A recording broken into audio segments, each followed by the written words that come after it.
అందరికీ నమస్కారం. సుగాలి ప్రీతి వాళ్ళ అమ్మ ఈరోజు జగన్మోహన్ రెడ్డి గారిని కలిశారు.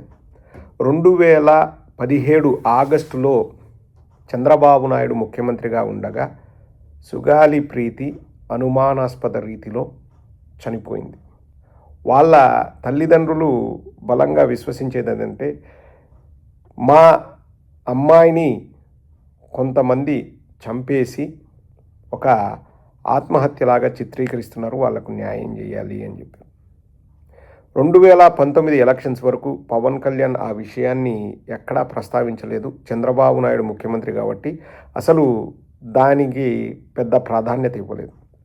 2019 నుంచి 24 వరకు పవన్ కళ్యాణ్ ఇంకా సుగాలి ప్రీతి అనే పేరును ఎంతగా వాడుకున్నాడు అంటే, నాకు తెలిసి భూప్రపంచంలో ఒక చావుని ఇంత ఘోరంగా రాజకీయాల కోసం వాడిన వ్యక్తి ఇంకొకరు ఉండరు అనడంలో అతిశయోక్తి లేదండి.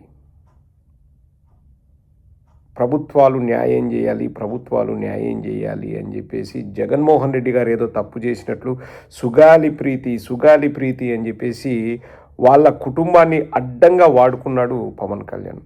ఎలక్షన్స్ అయిపోతేనే ఏవో టెక్నికల్ డిఫికల్టీస్ ఉన్నాయంట, అవి ఉన్నాయంట, నేనే ప్రతిసారి మాట్లాడాలన్నా, అసెంబ్లీలో నా ఎమ్మెల్యేలు మాట్లాడతారు అని చెప్పేసి ఆ ఊసెత్తితే ఒట్టు ఎన్నోసార్లు సుగాలి ప్రీతి వాళ్ళమ్మ పవన్ కళ్యాణ్ వాళ్ళ పార్టీ ఆఫీస్ ముందు పడిగాపులు కాస్తే లోపలికి పర్మిషన్ కూడా ఇవ్వలేదని చెప్పేసి ఆవిడే చెప్పారు. ఒక్కసారి ఈరోజు సుగాలి ప్రీతి వాళ్ళ అమ్మాయి ఏం చెప్తుందో ఒకసారి వినండి. ఇంతకుముందు పవన్ కళ్యాణ్ ఎన్నిసార్లు ఎలా ఆ విషయాన్ని వాడుకున్నాడో ఒకసారి చూడండి. సుగాలి ప్రీతి 14 ఏళ్ల బిడ్డని స్కూల్కి వెళ్తే 10 మందిని నాశనం చేస్తే దాన్ని పట్టించుకోడు ఎవడు. జగన్మోహన్ కి బొక్క పడి చేసిన గులకరాయి పడితే రాష్ట్రం అంతా ఊగిపోతాయి. సగటు మనిషి బాధ మనకి తెలియదు, సగటు మనిషి బాధ మర్చిపోయాం. నిజంగా నాకు ఆవేదన ఉంది, ఏడుపు వస్తుంది. మనకు పౌరుషం చచ్చిపోయింది, దాస్యం చేసే కంటే కూడా చచ్చిపోవడం లేదు. మన గవర్నమెంట్ ఫామ్ అవగానే ఫస్ట్ కేసు సుగాలి ప్రీతి. నా కూతురు సుగాలి ప్రీతి మరణించిన వార్త కంటే మీరు మాకు పెడుతున్న బాధలే ఎక్కువయ్యాయి. మీరు మానసికంగా మమ్మల్ని చంపేస్తున్నారు, మమ్మల్ని మోసం చేస్తున్నారు. ఇప్పటికి కూడా ఈ కూటమి ప్రభుత్వంలో కొంచెం కూడా మరి చలనం లేదు. మరి పవన్ కళ్యాణ్ గారు నిలదీయాల్సినది 2019 నుంచి 2024 వరకు జగన్మోహన్ రెడ్డి గారు మీరు అంతగా నిలదీశారు కదా, మరి అదే దాంట్లో ఒక 10% అన్నా మీరు కూటమి ప్రభుత్వాన్ని ప్రశ్నించి ఉంటే ఈ రోజు నా కూతురు కేసుకు ఒక సొల్యూషన్ వచ్చేది. మీరు మరి మోడీ గారితో మాట్లాడండి, మీరు మోడీ గారితో మాట్లాడతా అని చెప్పారు, మరి సిబిఐకి ఇప్పిస్తా అన్నారు. మరి మీరు చేసిన హామీలు ఎక్కడికి పోయినాయి? ఎందుకు మీరు సుగాలి ప్రీతి కేసుని ఇంతగా మీరు మోసం చేయాల్సి వచ్చింది? కేవలం మీరు డిప్యూటీ సీఎం రాజకీయాల కోసమే మీరు సుగాలి ప్రీతి కేసును వాడుకొని మమ్మల్ని మోసం చేశారు. మీరు ఇప్పుడు ఒప్పుకోండి, మీరు సుగాలి ప్రీతి కేసును వాడుకొని మాత్రమే మీరు డిప్యూటీ సీఎం అయ్యారని ఇప్పటికైనా మీరు మీరు మీరు ప్రెస్ మీట్ పెట్టి చెప్పండి. ఇంతకంటే ఇక ఏ మాతృమూర్తి ఒక రాజకీయ నాయకుడి గురించి మాట్లాడలేరండి. మా పాప చనిపోయిన దానికంటే కూడా మీరు చేస్తున్న ద్రోహం మమ్మల్ని ఎక్కువ బాధ పెడుతుంది అంటే, ఇంకా ఆ తల్లి లోపల ఎంత మానసిక వేదన అనుభవిస్తుందో ఒకసారి ఊహించండి.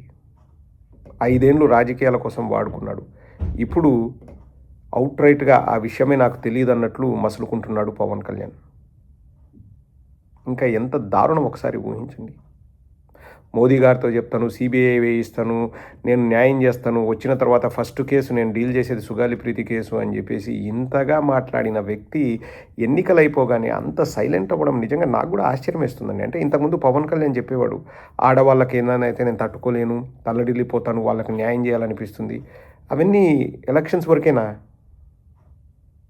నంద్యాలలో ఒక 8 ఏళ్ల బాలిక మిస్ అయితే మేమేం పెద్ద చేయలేము, పిల్లలకి స్కూల్లో టీచర్లు బాగా మంచి బుద్ధులు నేర్పించాలి, మేమేం చేసేది లేదంటాడు.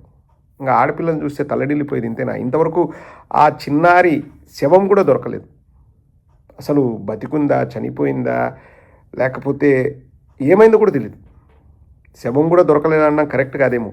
ఎందుకంటే కనీసం చనిపోతే లేకపోతే చనిపోయిందని తెలిస్తే వాళ్ళ ఆత్మ శాంతి చేకూరాలని తల్లిదండ్రులు ఏదైనా కానీ పెద్ద కర్మ చేయడమో లేకపోతే ఇంకోటి చేయడం చేస్తారు. ఆ పాప బ్రతికుందా, చనిపోయిందా, ఎక్కడా మాయమైపోయింది, ఎలా మాయమైపోయింది, ఇంతవరకు ఈ ప్రభుత్వం నిమ్మకు నీరెత్తినట్టుంది కానీ ఏమీ చేయలేదు. సినిమా డైలాగులు మాత్రం బ్రహ్మాండం కొడతాడు. ఆడపిల్లకి ఏదైనా జరిగితే నేను తట్టుకోలేను, విలవిల్లాడిపోతాను, గుండె ద్రవించిపోతుంది, నా గుండె బరువు ఎక్కుతుంది, అవన్నీ మనోవేదంతో నేను కొట్టుకుంటున్నాను, మనం మనుషులుగా ఓడిపోయాము, సమాజంగా ఓడిపోయాము అని ఎట్లెట్లా ఊగుతాడు. ఆ ఊపుడు, ఆ రుద్దుడు, ఆ ఒంగుడు, లేవుడు, దొర్లుడు ఇవన్నీ ఏడిపోయినాయి నాకు అర్థం కాదు. ఆడపిల్లల మాన ప్రాణాలు కాపాడడంలో ఆ చొరవ చూపించింటే బాగానే ఉండేది. కానీ వాస్తవంగా అంటే వాస్తవిక ప్రపంచంలో మాత్రం అవి ఆచరణలో ఉండవు. ప్రజలకు అబద్ధాలు చెప్పడంలో, కల్లిబొల్లి మాటలు చెప్పడంలో మాత్రం పవన్ కళ్యాణ్ సిద్ధహస్తుడు. మేము ఒకటే కోరుకుంటున్నామండి, ఇప్పుడైనా ఎప్పుడైనా అన్యాయం జరిగితే వాళ్లకు న్యాయం జరిపేలాగా ప్రభుత్వం చొరవ చూపించాలి, ప్రయత్నమన్నా చేయాలి. తర్వాత లీగల్ ఆబ్లిగేషన్స్ ఉంటాయి, లేకపోతే ఇఫ్స్ అండ్ బట్స్ ఉంటాయి, అవన్నీ కూడా అర్థం చేసుకుంటాం. మేము ఎక్కడా పవన్ కళ్యాణ్ మీద పడి రక్కి గోకి పీకి లేకపోతే టార్చర్ పెట్టి నువ్వు వాళ్ళకి న్యాయం చేయి వీళ్ళకి న్యాయం చేయని మేము మొత్తుకోం. ఎందుకంటే ఒక ఉన్నత విద్యావంతుడిగా నా వ్యక్తిగత అభిప్రాయం ఏంటంటే ప్రభుత్వం ఏదైనా చేయగలదో అది ఒక పరిధి మేరకే చేయగలదండి.